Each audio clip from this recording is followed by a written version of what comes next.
And welcome back to Black Renaissance. She is a playwright and the star of her own one-woman show. It's called Black Virgins Are Not for Hipsters. Please welcome Echo Brown.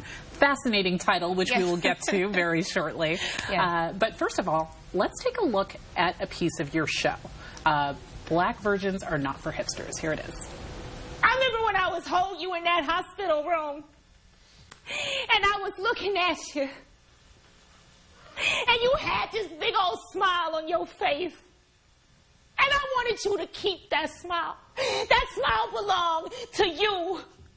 So I thought if I asked for it, I thought if I got on my hands and knees and begged God for it, then maybe it could be so. Maybe you could be different.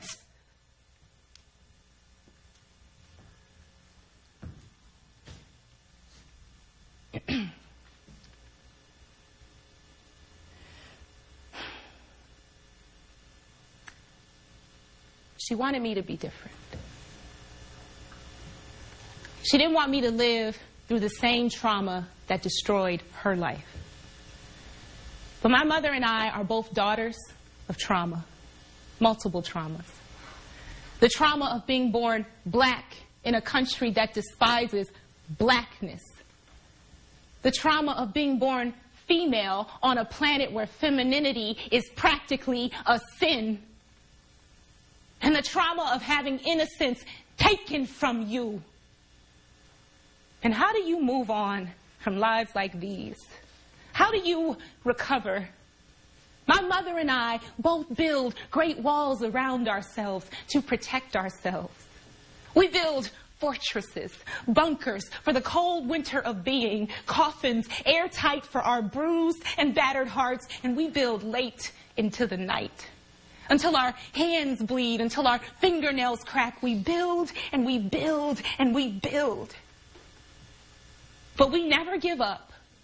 Come hell or high water, come poverty, come destruction, come the molestation of your 6-year-old body, we keep going. Because we know that's some powerful stuff. It is. I mean, I was locked in there. That was amazing. Talk to me. Let's start again with the title. Okay, Black Virgins Are Not for Hipsters. Where in the world did that come from? You know, it's really a commentary on my experience of dating this Brooklyn hipster. I lived in New York for 5 years after I graduated from Dartmouth. So it's really kind of, you know, two worlds meeting. Me being this person from a very urban area in Cleveland, and him being this person from Brooklyn and, you know, being a Brooklyn hipster. So it's kind of a clash of two worlds and bringing it together. Clash. Yes. Yeah. I got to tell you that title just kind of jumped at me when I first read about it. But it really sounds powerful, and it sounds like, as you said, this is an autobiographical performance, right? Yes. So tell me what it was like, you know, sharing such personal, you know, life material.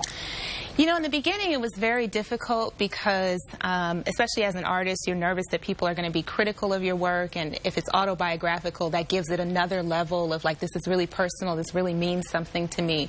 So in the beginning, I was nervous that people wouldn't be accepting, or they would be judgmental, or they would be critical.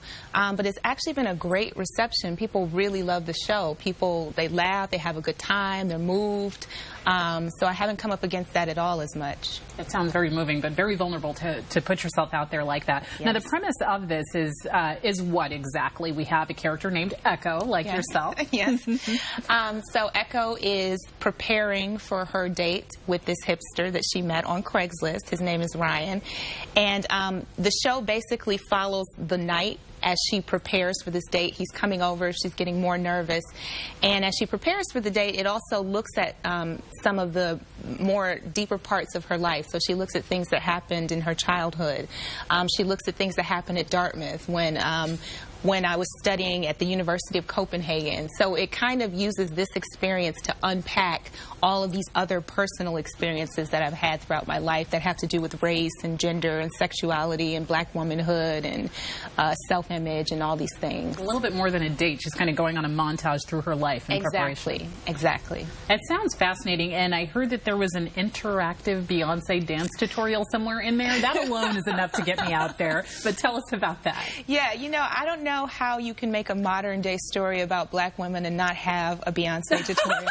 I don't think that's possible, you know. So the tutorial, it teaches you some very important Beyonce dance moves. It's a very important part of the show. The audience is always shocked when they have to get up. I have everybody stand up. They participate. You've got young, you've got old, you got white, you got black dancing to Beyonce. And that's it really amazing. Brings us together. So, why was it important to put that in this piece? And kind of, I mean, I guess you have to interact with the audience at some point with a piece like this.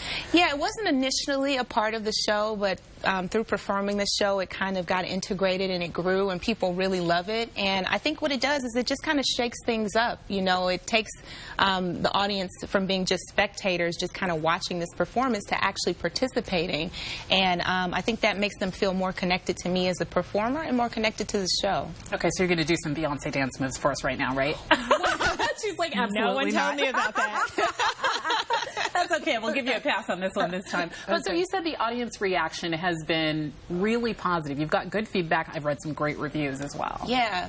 And, you know, I thought it would be a little more controversial just because the subject matter is controversial. I'm talking about race.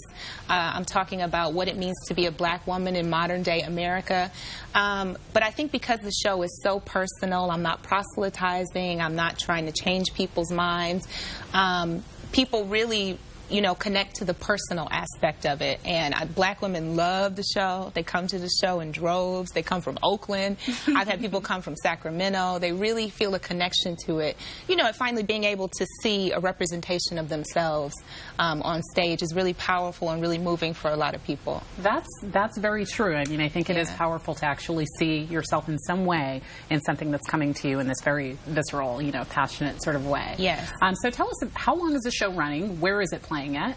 Okay, so the show is running at the Marsh Theater in San Francisco, 1062 Valencia, and it runs Thursdays at 8 p.m. and Saturdays at 8:30 p.m., and it will be running through September 12th. Through September 12th. Okay, so we got to get our tickets and get on top of that. Got to get on top of it. Now that you told me about the Beyonce dance tutorial, it's a done deal. I'm going. Okay, I was already going to go, but, you know, we got it now. Yeah. Thank you so much for joining us. Welcome. We truly appreciate having you on. For more information about Black Virgins Are Not for Hipsters, you can go to virginhipster.com. That's virginhipster.com. And that does it for us for Black Renaissance. We'll be back with more next month. Thanks for joining us.